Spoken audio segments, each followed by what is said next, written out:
Hey everybody, Kevin P. McAuliffe here, and I am back again with another brand new Digital Juice tutorial. This time we're going to take a look at our next chapter in our ongoing series of Getting Started videos by taking a look at getting started with Digital Juice fonts. Now, one thing I want to mention before we get started, especially with a collection like Digital Juice fonts, as you see right now, we're up to collection 8. And one thing that's important to remember is that when you unwrap your product and you're ready to use it, always take a look at that install disk, because right on the install disk, it's going to tell you what version of the juicer is required for you to use that product.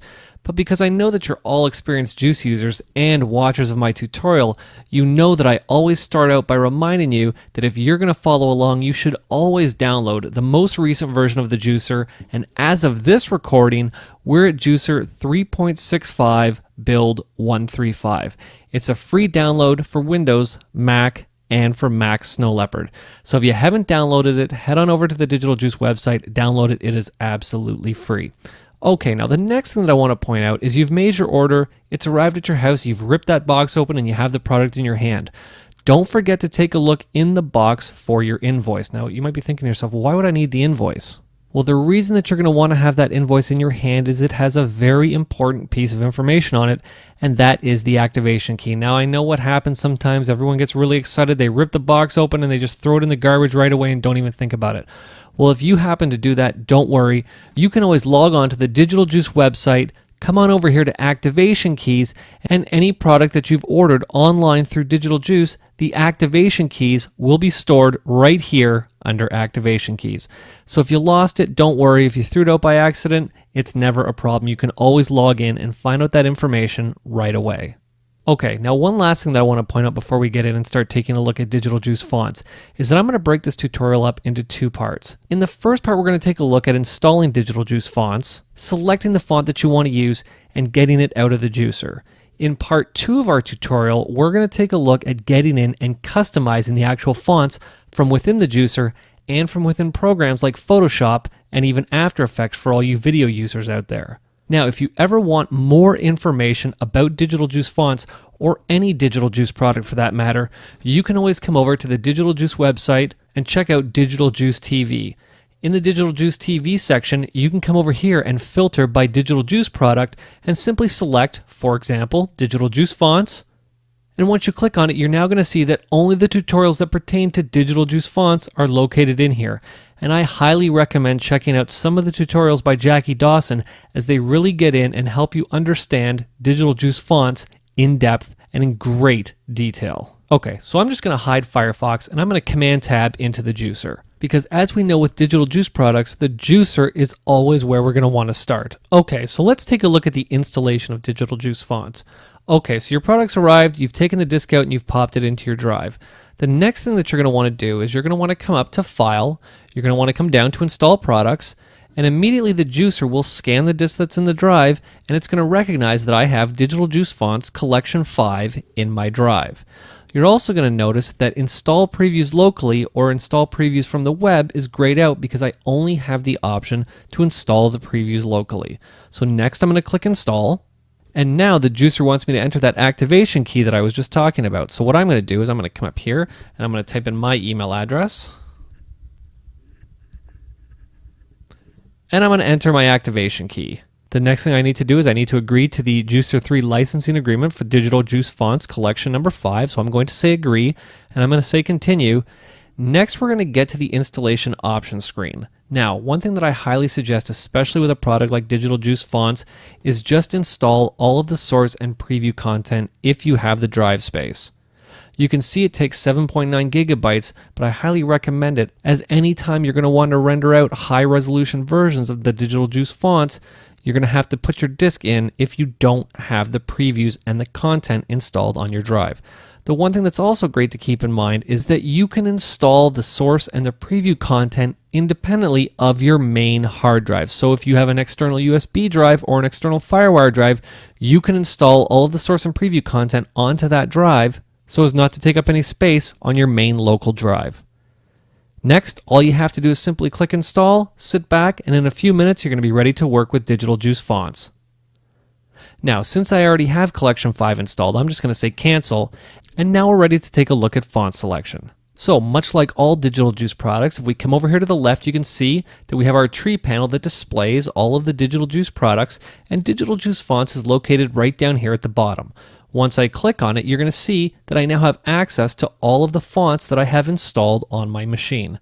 Now I'm going to come all the way down to the bottom here, and I'm going to take a look at some fonts from Digital Juice Collection 5, and I'm going to select Phyllis. So I can simply select the font, and now I am greeted by this screen here. Now most people at this point just come up and they double click on standard DJ fonts. They don't really take time to understand what this window is that we're looking at here. So let's take a minute and take a look at it and understand what all of these folders are. First thing I'm going to do is I'm just going to drag down my window here.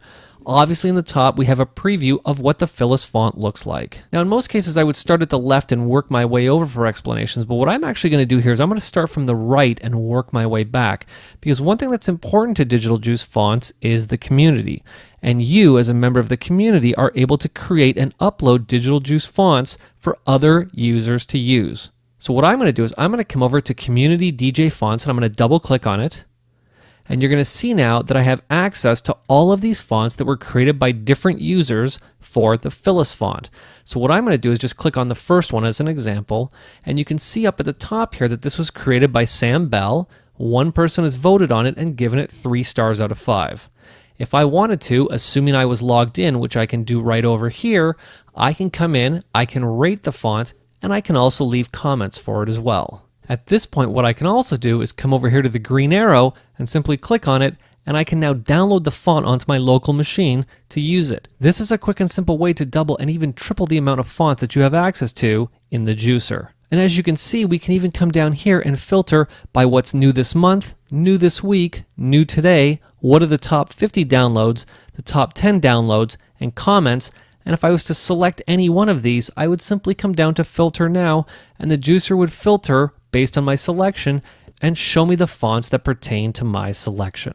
What I'm going to do is I'm going to come over and I'm going to double click on the up arrow. Now obviously if I downloaded some of the user created fonts from the community, I would find those fonts inside downloaded DJ fonts.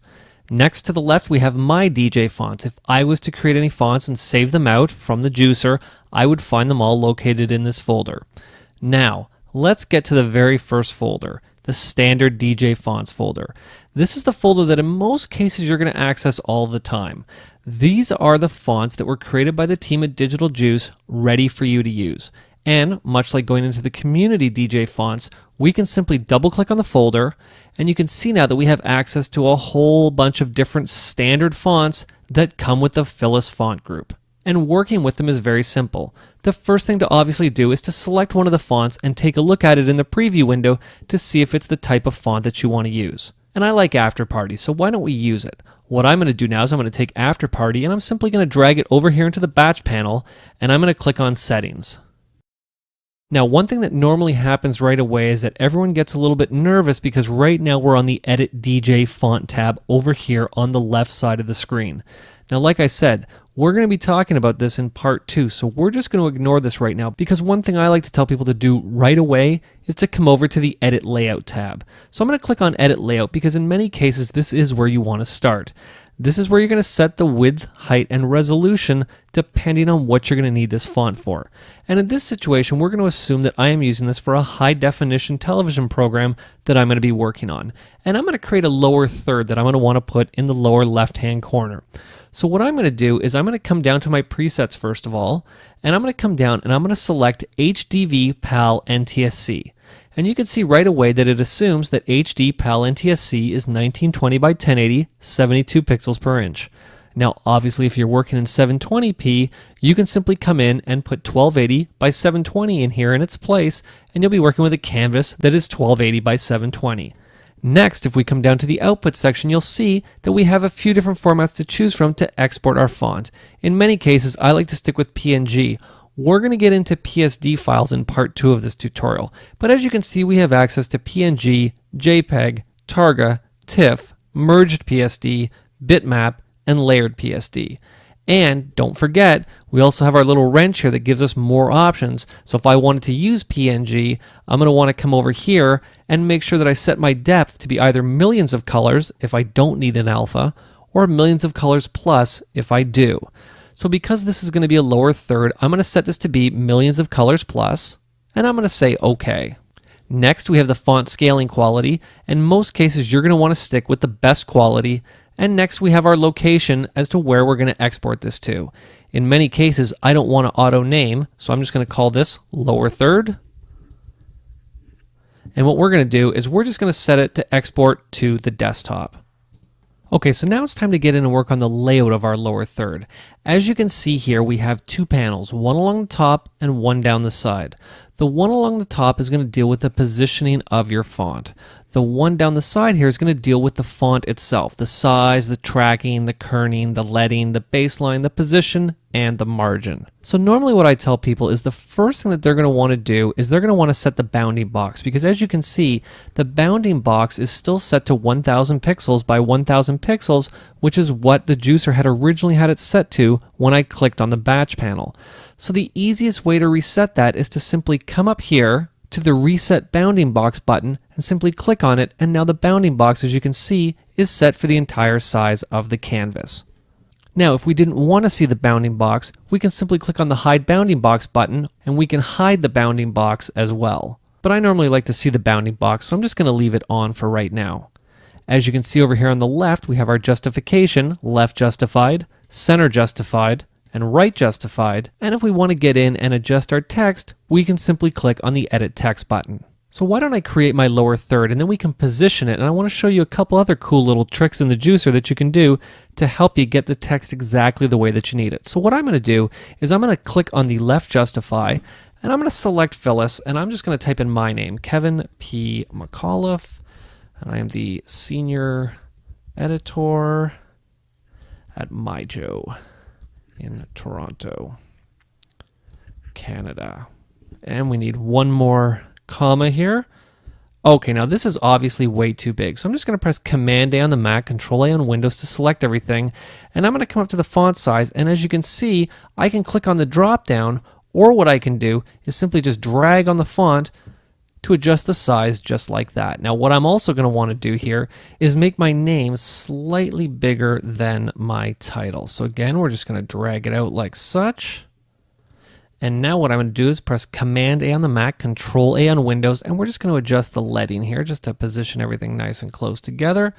That's looking pretty good. Now what I want to do is I want to take this and position it down here in the lower left-hand corner. What we can do is simply come up, deselect our text tool. We can grab in here and just drag it down here where we want. And you can see that as I'm doing that over here on the right, the position is changing. So you can see that you have two ways to accomplish the same thing. And what I'm going to do is just put my position back to 0 and 0. Is I normally just like to take the Y value and just drag it right down just so that I know that it's always going to be exactly where I want. Now, that's looking pretty good. And you can see that we're done. Oh, well, not really. We have a bit of a problem. Since I'm making this lower third for television, there's something that I forgot. I forgot to take into consideration title safe and picture safe. But now how am I going to do that? Because the juicer is a multi-purpose tool that's designed for both print and television. Well, I'm going to tell you what I did. I created a safe title guide for 1080i and a safe title guide for 720p. And you can actually access images from outside the juicer inside the juicer for working with digital juice fonts. Now I'm going to show you what I mean by that right now. Down here at the very bottom, you're going to see that we have a little black drop down. And you'll see that as I go over top of it, it says canvas reference. What I have the option of doing is selecting that, and I can come up here and just like in Photoshop, I can see what this is going to look like when it's keyed out. What I also have the option of doing is coming in here and selecting an image to put in behind it.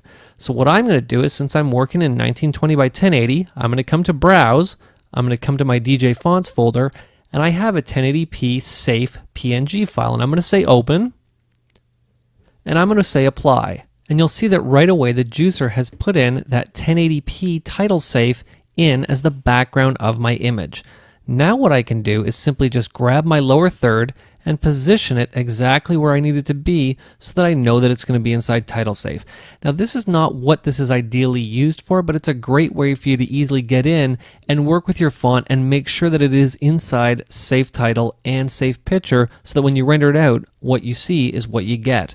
What this is also excellent to be used for is if you had a bar that you wanted to put in behind your lower third, you could simply create it in an application like Photoshop or even After Effects, render it out as a still image and import it into the juicer and put it in behind. And when you render your font out of the juicer, that bar will be rendered out with it, so that way it's ready to be imported into your NLE and dropped into your timeline. No additional compositing required. So I hope this part 1 of my tutorial taking a look at getting started with Digital Juice Fonts has helped you understand how simple it is to get in and create fonts and create things like lower thirds very quickly and very easily. In part 2, we're going to take a look at editing your Digital Juice fonts from within inside the juicer and from within programs like Photoshop and Adobe's After Effects. So if you have any questions, comments, or tutorial requests, head on over and post them in the Digital Juice forums. This has been Kevin P. McAuliffe. Thanks a lot for watching.